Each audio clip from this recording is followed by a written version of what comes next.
It's that time. Welcome to Roadmap. How to take 3 listings a week until you're ready for more. Each week we interview a great agent who's taking 2, 3, 4 listings.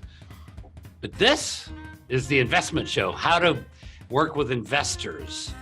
Everything you'd ever want to know about investing for yourself and investing and getting investors and having them on hand to sell them houses several times a year. Repeat business. Don't you love it?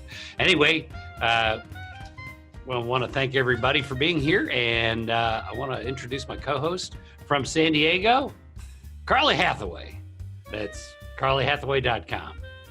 Hi, Carly. How's the real estate business?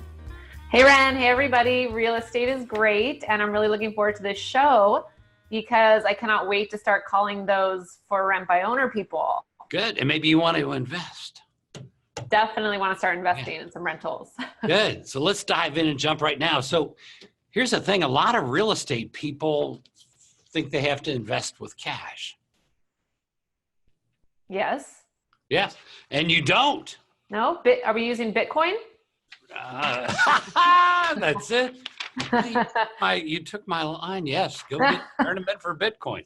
No, Okay. Actually, folks, write this down. Intellectual capital. Intellectual capital. Carly, when you sell real estate, and you've been doing that 10 years? Yep. Just over 9 years. Yeah. You have a pretty good eye about values and things like that, right? Definitely. Yeah. Okay. And then you meet people that want to invest, but they don't know where to buy. Mm-hmm. Very true. They have the money, but not the wisdom. Mm-hmm. A lot of agents have the wisdom.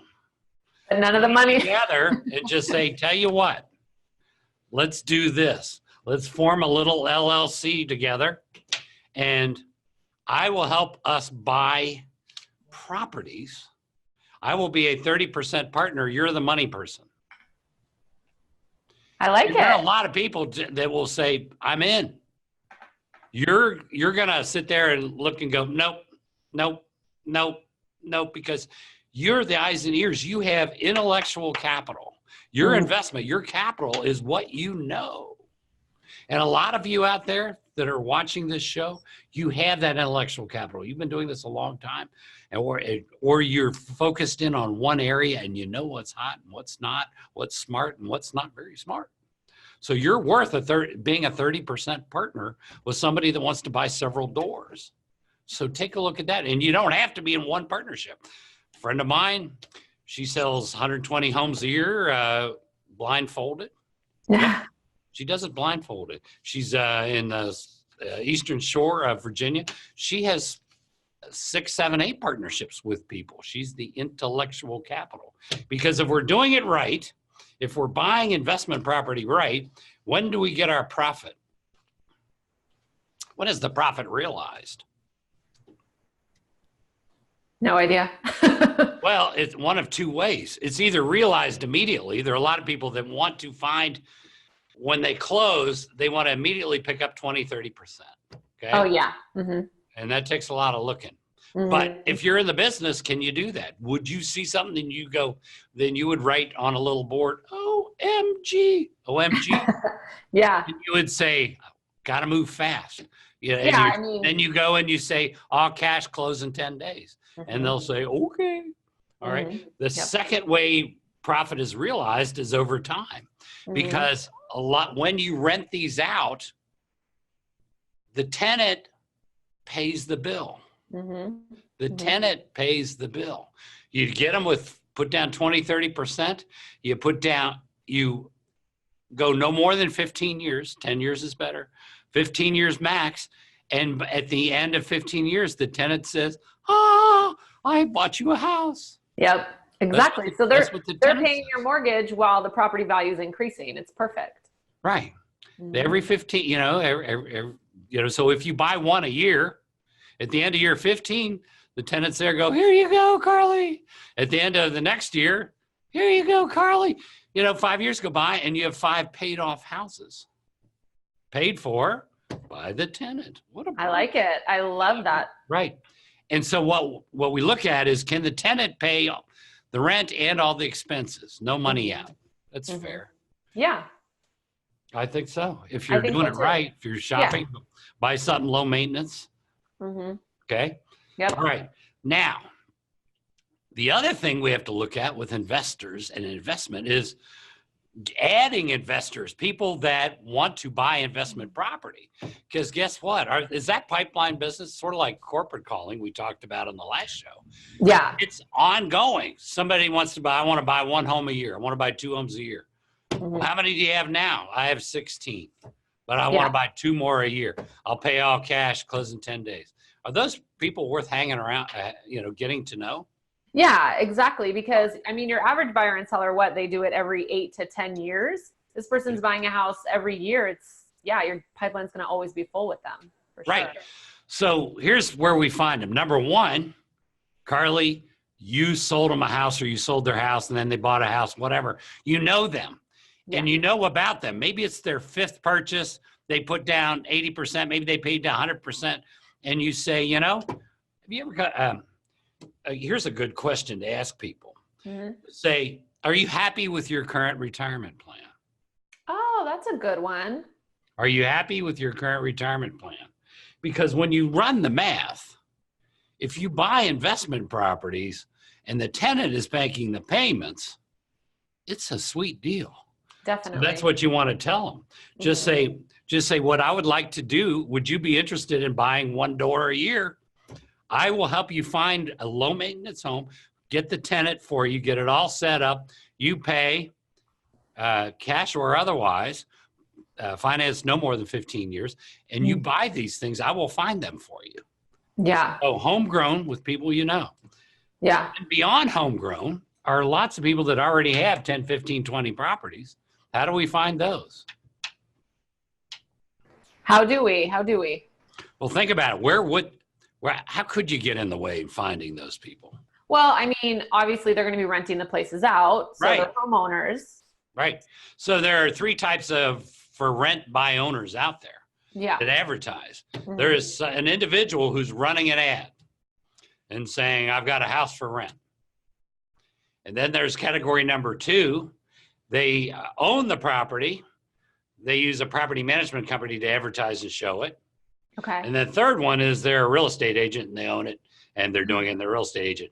Our company will be providing for every Vulcan7 customer category 1 and 2. You don't need to be talking to agents by accident. You need to be talking to people that you can help. Mm-hmm. And then you approach them. And there are a few things that we need to say. So folks, write this stuff down and then use the copycat principle. Principle. That's it.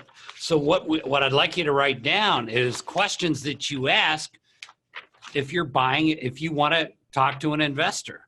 Mm-hmm. Because if you're calling on the house they've got for rent, it's just a reason to talk to them. They may not want to sell that home, or they may, but they may want to sell the other one on Memory Lane. I can't remember the exact address, Memory Lane. So they may want to sell one of their other ones, and you need to ask questions. Just say, I was calling about the house you have on Willow Glen. And is that, you're renting that out? I see. Yes. This is Carly Hathaway from thebestrealtyintown.com. And I wanted to find out if you might want to sell that instead of rent it. No, I'm quite happy with that as a rental. Great. Do you have more than one rental? Well, yeah, I've got 9 homes. 9. Good for you. How long have you been doing this? I just started 3 years ago. Okay. Those are important questions. 9 homes, 3 years. Not bad. Great. Do you have anything now that you might want to sell or exchange for something more lucrative? You know the word exchange? Are you familiar with the exchanges? 1031 exchange? Yeah. Mm-hmm. The 1031 tax exchange allows them to move the equity, sell a home, and buy one without having a tax implication. Yep, they just exactly. move that equity. That's a 1031 exchange. Mm-hmm. So you say, do you have something now that you'd like to? And then they go, nah, I think I like all 9. Okay, great. So are you open to buying a number 10? Mm-hmm. They go, well, yeah, if it's the right one.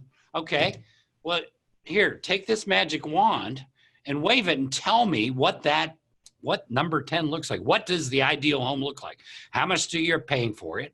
Mhm. How big is it? How many bedrooms, baths, what neighborhoods, what parts of town? And let me see if I can find that. Would you like to do that? Would you be open to that if I find a perfect home? Great. Okay, now you build a relationship with this investor. And you need to talk to them every 60 days. Yep. Or sooner. You find a hot one, put your little searches in, look at it yourself, and only call them when it's a gem. Yeah. Just say, this hit the market 4 hours ago. I need you to know about this and let them eyeball it. Okay? Yeah. Yeah. And not only that, if they have, a renter they've had for 5 years and they're moving out, they may want to test the market with that one and sell it and see if it would move, Just because they're not ready to sell that day, they might be ready to sell in 6 months. Right, exactly. So you just never know. And then the other thing is finding out what their strategies are. Whether you ask them or not, they're going to tell you. They're going to say things, well, I like to pay all cash and I want the rent payments to pay the cost of the house back in 6 years, 8 years, 10 years, whatever. They will tell you that. Or they will say, I want the rent to be 1/100th of the cost of the house, or 1/60th of the cost of the house, whatever that is. Yeah. Okay. So they'll give you things like that as a guideline when you're looking. So you got to find out the rents. You got to find out, does that rent include the heat or the water, or what's included in that rent payment? You can't just go, oh, I have no idea. You have to know before you call them back. Just say, the rent's $2,000 a month. All the utilities are metered, so they pay their own water, sewer, electric, and heat. Okay. Yeah, I think you don't have heat in San Diego, so it's not a problem. We don't have heaters. No, I think coming with that knowledge is really key, because this is our job. They have jobs they do 9 to 5 or 8 to whatever. They don't have time to do all this research. That's what we're there for, and we can be their source of knowledge with this. All right. If you going back real quickly to the retirement plan, just say if you buy one home a year and you can finance it no more than 15 years, and I want you to say you buy 5 houses, $200,000 each. At the end of the 15th year, you now have $200,000 in equity and $2,000 a month rent coming in. I'm assuming there's no appreciation, but there will be. At the end of the year 16, you'll have another $200,000. Now you've got $400,000, and you've got $4,000 in cash coming in, plus $400,000 equity. At the end of year 17, you now have $600,000 and $6,000 in rent coming in.